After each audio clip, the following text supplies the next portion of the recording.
Bonjour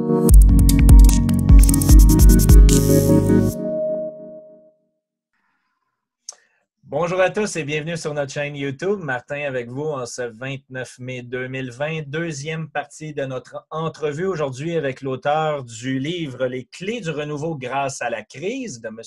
Éric Froment, qui est économiste. Bonjour Éric, comment vas-tu? Bonjour Martin, et toi? Bonjour Eric, comment vas-tu aussi? Salut à tous, bienvenue à tous ceux qui nous regardent.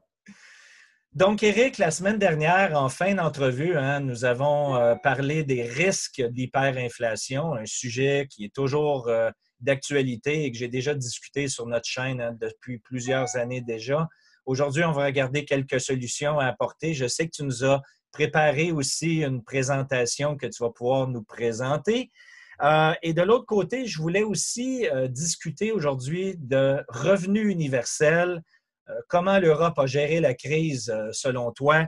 Et aussi une nouvelle qui est sortie cette semaine, c'est-à-dire plus de 90 pays qui demandent un soutien financier du côté du Fonds monétaire international. Donc, avant d'en discuter, d'aller plus loin, peut-être que tu veux présenter immédiatement ta présentation de manière à nous mettre dans le ton pour qu'on puisse ensuite discuter de nos sujets principaux. Qu'en penses-tu?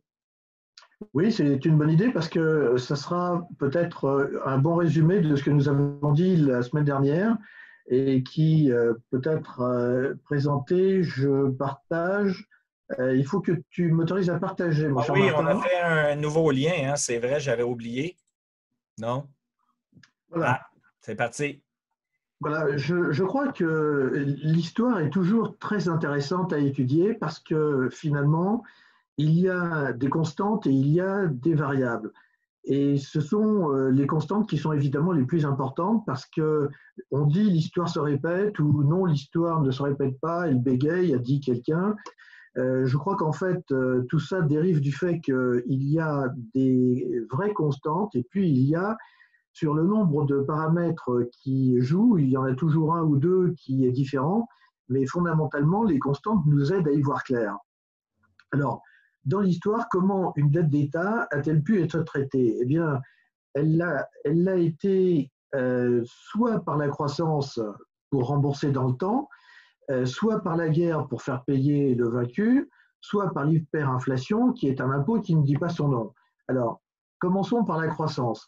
La croissance aujourd'hui n'est absolument pas possible pour deux raisons. D'abord parce que même si la croissance revient, ce qui est évidemment possible, mais il faut une très grosse croissance pour payer une dette qui est absolument énorme. Je rappelle que la dette mondiale est égale à 3,5 fois le PIB mondial. Bien sûr, ça varie suivant les États.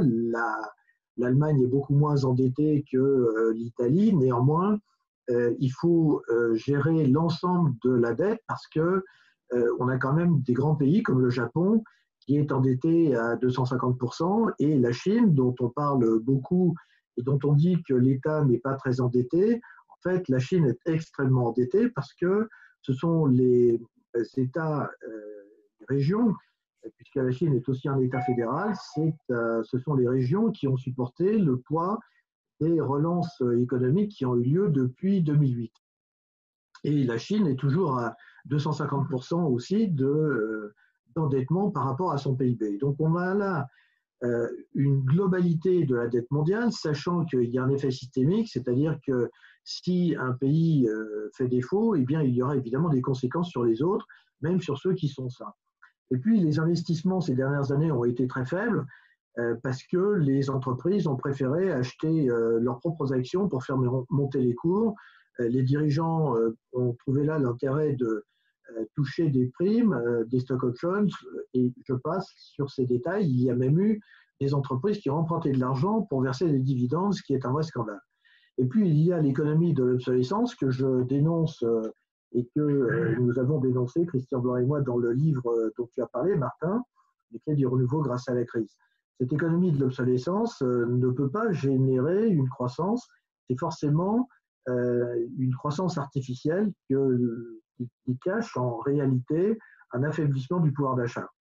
Dans le cas de la guerre, c'est effectivement aussi une solution, et je pense que les tensions avec la Chine vont monter en puissance, mais que les actions militaires qui seront réelles seront quand même assez localisées parce que la guerre est financière, économique, cybernétique aujourd'hui et que la plus belle contribution finalement d'une guerre contre la Chine, c'est de faire revenir l'industrie en Europe et en Amérique du Nord parce que ça affaiblira considérablement la Chine. Alors, Éric Mermeau, pardon, avant de poursuivre, Éric, tu avais une question par rapport à la croissance en remboursement dans le temps? Oui, j'avais 3 points en fait. Le premier étant que ce qu'il faut comprendre, c'est que quand on parle de croissance, on parle bien du taux d'accélération du produit intérieur brut d'un pays donné, sachant qu'en général, on prend le produit intérieur brut réel, c'est-à-dire diminuer de l'inflation calculée en fait des prix à la consommation. Donc évidemment, si on a un produit intérieur brut qui devient de plus en plus grand de manière nominale, ça devient de plus en plus difficile d'avoir un taux d'accélération élevé. Ça, c'est le premier point. Je pense qu'avec ça, Éric Froment, tu es d'accord avec moi? Oui, je suis d'accord avec toi. Je rajouterais simplement que l'économie de l'obsolescence a fait que les prix bas que nous avons connus sont des faux prix bas, puisque on a abaissé les prix, mais comme il fallait renouveler les achats, puisque les produits duraient moins longtemps qu'avant, en fait, sur une durée de 10 ans, on aura dépensé beaucoup plus que quand on avait des produits un peu plus chers, mais qui duraient très longtemps. D'ailleurs, il y a shadowstat.com qui a fait remarquer que les calculs de l'inflation avaient changé et que justement ce site, le site de John Williams, refait les calculs comme on les faisait avant et dans ces cas-là trouve des valeurs d'inflation qui sont très supérieures et trouve aussi des taux de chômage qui sont très supérieurs aux publications officielles du Bureau of Statistics américain par exemple. D'accord. Donc effectivement, ce qui sous-entend que la croissance en réalité a été moins importante si on part du principe que Shadowstat a raison que les chiffres officiels. Le deuxième point, c'est l'annonce de la Chine hier ou avant-hier concernant son dernier paquet de stimulus, 4 billions, puisqu'on parle en français ici, 4 billions de yuan qui vont être injectés dans l'économie, ce qui représente à peu près 600 milliards de dollars, sauf erreur.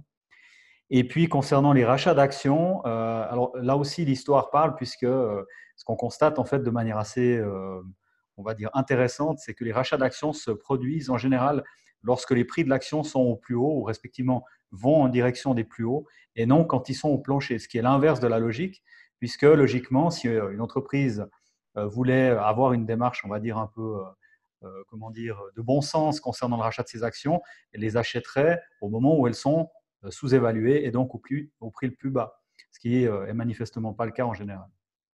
Très bonne remarque.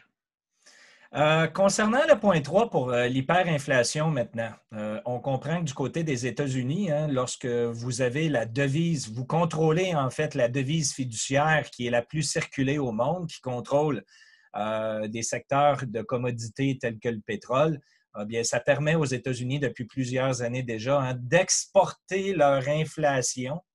Et justement, par cette exportation-là de leur inflation à eux, on a des problématiques importantes alors que cette semaine, on a appris que 90 pays font la demande de soutien, tel que la Grèce l'a fait au fil des dernières années. Et on a vu l'impact et les conséquences au niveau des individus, des citoyens.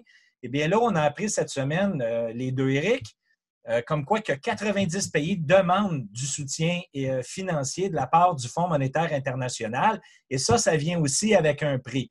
Qu'est-ce que ça te dit justement, M. Éric Froment? Eh bien, ça me dit que la situation est évidemment très mauvaise et là encore, que dit l'histoire? Eh bien, l'histoire, c'est quand on parle d'hyperinflation, on pense évidemment à la République de Weimar et à l'hyperinflation qui a eu lieu dans les années 20. Tout le monde a vu les images de personnes, d'Allemands qui poussaient des brouettes. Il y avait des milliards de marques dans la brouette, tout ça pour acheter une baguette. Mais quand on regarde la réalité de ce qui s'est passé, il y a eu effectivement une impression monétaire absolument délirante, mais il y a eu aussi une récession parce que les ouvriers de la Ruhr se sont mis en grève pour contester l'occupation de la Ruhr par l'armée française. Et donc, on constate dans l'histoire que finalement, on a une hyperinflation. Il y a d'autres exemples.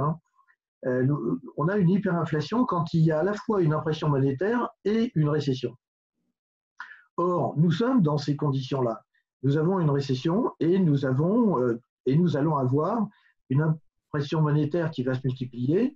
Et je crois qu'il faut garder en toile de fond cette idée de cette énorme dette, parce que, à mon sens, il n'y a pas d'autre solution. Il peut y en avoir d'autres, c'est-à-dire il peut y avoir d'autres contributions, comme une forte tension avec la Chine qui prendra diverses formes. Mais fondamentalement, le vrai problème de la dette sera traité par l'hyperinflation. Et je fais une remarque là en dessous, qui est que jusque-là, on nous a dit « Ah, mais l'impression monétaire ne génère pas d'inflation, tout ça est stérilisé, donc n'ayez crainte. » En fait, n'ayez crainte, oui, parce que les liquidités qui ont été créées artificiellement et qui étaient en fait de la fausse monnaie sont allées uniquement dans le système financier. Ils ne sont pas descendus dans l'économie réelle. Ce qui montre d'ailleurs que quand on nous disait qu'il y avait cette théorie du ruissellement qui faisait que tout le monde allait profiter de ces merveilleuses liquidités, ça ne s'est pas produit parce que justement c'est resté dans le milieu financier. Dès lors qu'il y a une volonté de créer cette inflation et de relancer la croissance, puisque en fait relancer la croissance c'est un terme élégant pour dire qu'on va essayer de contrer la récession qui existe déjà, pour des raisons économiques mais pour des raisons sociales aussi, eh bien là on va évidemment faire descendre les liquidités dans l'économie réelle.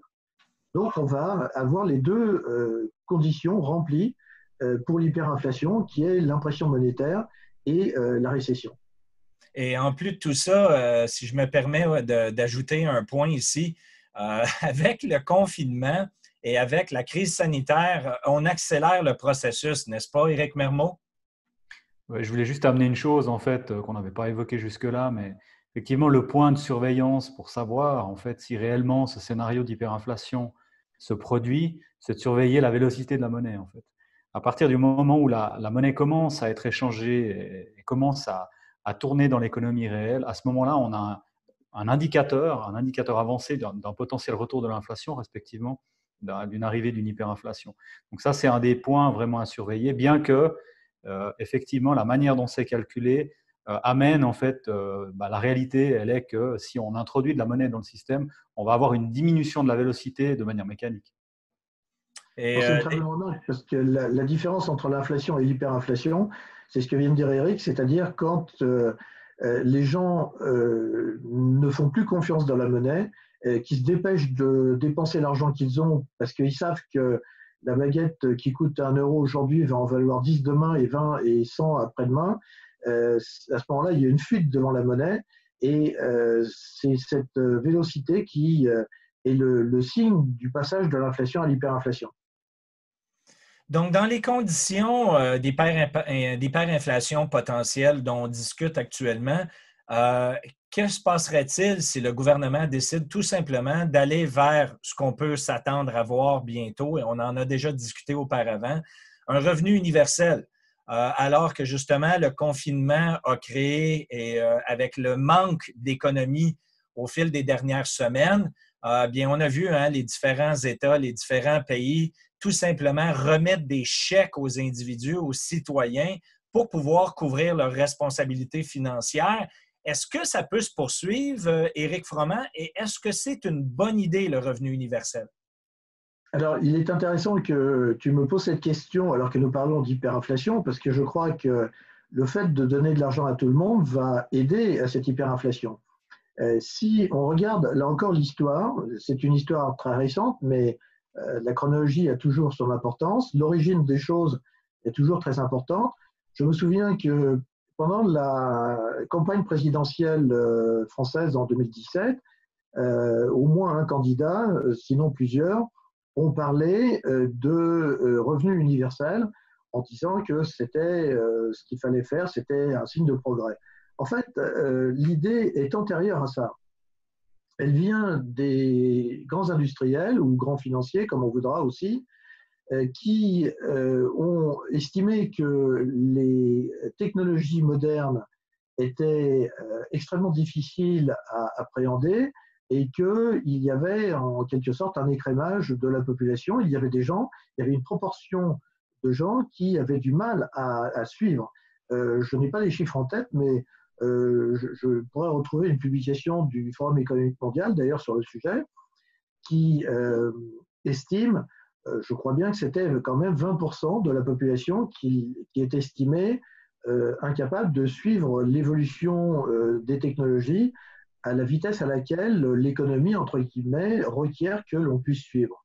Alors, la solution envisagée était de dire, eh bien, l'État les prend en charge via un revenu universel, ce qui peut paraître sur le papier très simple, mais en pratique, il faut tout de même considérer que l'économie, c'est bien, nous sommes tous passionnés par l'économie, mais le travail n'est pas qu'une source de revenus, c'est aussi un facteur d'intégration dans la société, c'est un facteur de réalisation de soi, et il est important que chacun trouve sa place, suivant dans le bas ou dans le haut de la société, ou entre les deux, suivant les capacités que chacun en a, mais il est très important que chacun trouve sa place. Et cette solution strictement économique qui consiste à dire on va leur donner de quoi vivre et en gros ils ne demanderont pas plus et nous pourrons faire tourner l'économie sans ces gens qui vont nous gêner un peu, en l'occurrence, parce qu'ils vont traîner un peu dans l'évolution des choses, ça me semble être extrêmement une bombe à retardement sur le plan social, parce que quand les gens vont se trouver discriminés en quelque sorte, bien que je n'aime pas trop ce mot-là, mais ils vont se trouver laissés pour compte et ça va faire des gens qui vont être des rebelles, ils vont revendiquer pour retrouver un statut dans la société. Donc, je ne pense pas que ça soit une bonne idée non plus. Je pense que s'il y a un État, un vrai, nous en manquons, il n'y a plus d'État, mais si nous retrouvons un État, et je pense que la crise sanitaire et la récession qui suit va pousser à retrouver un État. C'était déjà la demande des Gilets jaunes en France et de beaucoup de manifestations des peuples dans le monde. Le retour de l'État peut aller dans ce sens-là, c'est-à-dire veiller à ce que chacun trouve sa place sans trouver des expédients qui soient strictement économiques. Je ne sais pas ce qu'il y a suite. Oui, oui, quand même, il faut donner des solutions. Et je voudrais mentionner une chose, c'est que en dehors des métaux précieux et de l'immobilier qui me semblent absolument fondamentaux, sachant que le logement n'est pas un placement comme les autres, je crois qu'il va devenir hautement souhaitable, sinon quasi indispensable au fur et à mesure que la situation va peut-être se dégrader, c'est d'avoir une maison autonome en énergie, électricité, chaleur et éventuellement en alimentation, parce que je ne suis pas sûr que tous les circuits habituels auxquels nous sommes dépendants, dont nous sommes dépendants, puissent nous garantir de vivre toujours de la même manière. Je pense que, d'ailleurs, je le disais la dernière fois, je crois, mais j'en suis pas sûr, alors je le dis, l'armée pousse à une certaine décentralisation des productions et distributions d'énergie. C'est pas un hasard, c'est parce que un système centralisé peut être extrêmement performant. Ça a été le cas de la production d'électricité en France dans les années de 50 à 90, mais aujourd'hui, on pense qu'il faut trouver un équilibre entre le système centralisé qui est extrêmement efficace et un système décentralisé qui est beaucoup plus résistant à des événements, entre guillemets, sociaux qui pourraient survenir. Excellent. Monsieur Mermot, de votre côté? J'aime bien quand tu me vousoies, j'adore ça. Justement, alors je reviens juste sur l'élément de revenu universel. Il y a un exemple que d'ailleurs Martin a posté dans son Twitter et sur Facebook. C'est la situation actuelle au Québec notamment, où on a une distribution effectivement de revenus qui peut être considérée à court terme en fait comme un revenu universel, c'est-à-dire on donne des chèques aux gens. Et puis, simultanément, on ne trouve pas de personnel pour aller travailler dans les champs pour la bonne et simple raison que les personnes qui touchent le chèque, en réalité, n'ont aucun intérêt, on va dire financier en l'état, à aller travailler pour moins que ce qu'ils reçoivent sans rien faire. Et donc, évidemment, l'économie étant l'étude du coût en fait, d'opportunité des différentes variantes ou le choix qu'on va faire entre une situation et une autre en fonction du coût d'opportunité, c'est-à-dire de l'avantage qu'on peut en obtenir, que ce soit au niveau pécunier ou autre, eh bien là, en l'état, on voit qu'on a une distorsion de marché assez massive où le Québec doit importer en fait des travailleurs de l'étranger pour pouvoir aller au champ. Ça, c'est la première chose. Deuxièmement, concernant l'immobilier, j'aurais tendance à dire et à ajouter deux choses par rapport à ce que a dit Éric Froment, c'est que premièrement, considérons également l'aspect foncier, c'est-à-dire le terrain, qui lui, effectivement, a une valeur intrinsèque qui n'est pas sujette en fait à des charges. Un immeuble, on doit l'entretenir. Par contre, un terrain, ça reste un terrain. On n'a pas forcément l'obligation de l'entretenir. Par conséquent, on a en fait un statut différent qui est que le terrain est lui-même véritablement un investissement. Deuxièmement, l'immobilier, il faut peut-être le considérer, ça je ne sais pas si c'est dans le cadre d'investissement, on va dire, le considérer comme de l'immobilier sans dette et non forcément acheter de l'immobilier en s'endettant comme ce que font certains investisseurs qui actuellement en fait utilisent un effet de levier massif pour acheter de l'immobilier pour pouvoir le louer en réalité. Donc là, ce qu'entend Éric Froment, là, on parle bien d'immobilier pour y habiter et je pense que tu abondes dans ce sens-là. Clair. Puis en plus de tout ça, on voit clairement aujourd'hui que, dû à la crise sanitaire que nous avons été témoins depuis les dernières semaines, bien là, il y a des entreprises qui en profitent pour pouvoir tout simplement libérer leurs employés et de les mettre à pied et ensuite de faire une réembauche massive, mais avec des prix beaucoup moins élevés au niveau des salaires payés, en allant chercher une nouvelle compétence et justement, par le fait même, leur permettre maintenant d'établir des structures qui sont justement dans une économie plus protectionniste, comme aux États-Unis, de ramener des employés à la maison en leur offrant moins. C'est exactement, justement, une belle façon au niveau économique de la part des multinationales de venir déplacer l'économie d'un endroit à l'autre. Et encore une fois, la crise sanitaire qui a le dos large. Ouais, mais bon, là, en l'occurrence, les multinationales, eux, ils sont pragmatiques. C'est-à-dire qu'eux, à partir du moment où il y a une crise, ils vont essayer de réorganiser leur chaîne logistique de manière à ce qu'ils puissent produire et vendre et transporter. Donc, je veux dire, typiquement, il y a beaucoup d'entreprises chinoises, enfin, soi-disant chinoises, mais qui étaient établies en Chine, qui ont délocalisé, notamment au Vietnam. Pourquoi? Parce que là, il n'y avait pas de problème en fait, de fermeture dans une première phase. Maintenant, si on voit des embargos émerger concernant la Chine, évidemment que ça va s'accélérer. Donc, pour moi, les multinationales, en fait, elles ont vraiment une sorte de pragmatisme ou d'opportunisme. Et puis, elles veulent simplement dire, OK, maintenant, la nouvelle donne, ils anticipent, ils vont dire, OK, il va y avoir des régulations qui vont arriver, notamment aux États-Unis, sachant qu'on veut avoir une meilleure maîtrise de certains secteurs stratégiques, comme la nourriture, le pétrole, et puis nouvellement, maintenant, la suite des aspects médicaux. Par conséquent, on s'adapte et donc on fait des propositions. Je ne pense pas que j'ai l'impression que ces gens-là, ils anticipent en fait les futures décisions politiques. Enfin, tu vois, de toute manière, évidemment qu'ils les anticipent, mais je veux dire, ils les induisent en fait de par le fait qu'ils prennent les décisions ensuite de quoi la politique va s'adapter en réalité à la situation existante nouvelle. Donc peut-être que, alors en France, c'est quelque chose de beaucoup plus lent, mais aux États-Unis, c'est vraiment visible. Voilà, je veux dire, c'est simplement le secteur économique qui va diriger le secteur public. Ça a coupé. Et voilà, tout arrive. Allez, Ah, OK. à bientôt. Passez un bon week-end. Salut, bye-bye. À bientôt.